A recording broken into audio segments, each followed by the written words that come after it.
আসসালামু আলাইকুম। রোজার বিভিন্ন রোগে মানুষ কিভাবে রোজা থাকবে সে বিষয়ে সবারই প্রশ্ন থাকে। GERD জার্ড যে রোগের লক্ষণ হলো সাধারণত বুক জ্বালাপোড়া করে এবং কারো কারো টক ঢেকুর ওঠে। এই টক ঢেকুর অনেক সময় মুখে পর্যন্ত এসে পড়ে।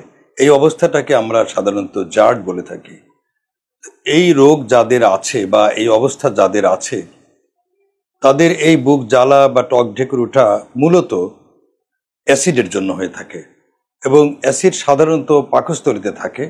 পাকস্থলী এবং গলনালী বা ইসোফেগাসের মধ্যে যে সংযোগস্থল ওটা যাদের দুর্বল থাকে সেটা যে কোনো কারণেই হোক, সেই সময় অ্যাসিডটা স্টমাক থেকে অথবা অ্যাসিড মিশ্রিত খাবার যখন বুকে উঠে আসে তখন এই আমাদের বুক জ্বালা যে লক্ষণ সেটা হয়ে থাকে।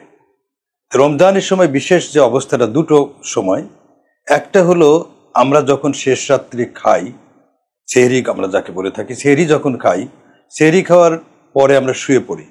এই GERD বা জার্ডের একটি প্রিভেন্টিভ বা প্রতিরোধমূলক ব্যবস্থা হলো যে খাওয়ার পরেই শুতে যাওয়া যাবে না, কারণ আমরা জানি যে খাওয়ার পরে অ্যাসিড বেশি থাকে।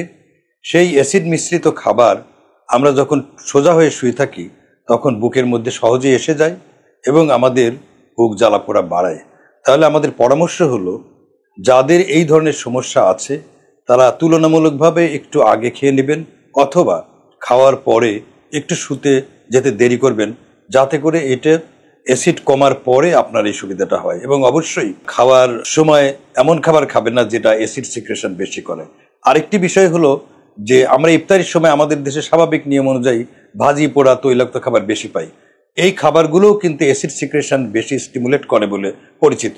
সুতরাং আমাদের প্রচেষ্টা থাকবে এখানে যত কম এই ধরনের খাবার না খেয়ে বরং চিরা বা দুধ অথবা দই এবং চিনি, যদি ডায়াবেটিস না থাকে তাহলে এই ধরনের জিনিস দিয়ে ইফতারি করলে বা ফলমূল বেশি করে রসালো খাবার খেলে এই ধরনের লক্ষণ তুলনামূলকভাবে কম হবে, কারণ এগুলো অ্যাসিড সহ খুব দ্রুত সিক্রেশন বাড়ায় না এবং অ্যাসিড বেশি সিক্রেশনের সাথে যে অ্যাসিড মিশ্রিত খাবার বুকে এসে যে লক্ষণগুলো তৈরি করে সেটা সহজে করবে না।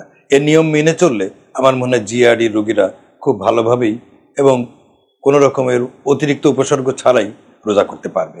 ধন্যবাদ।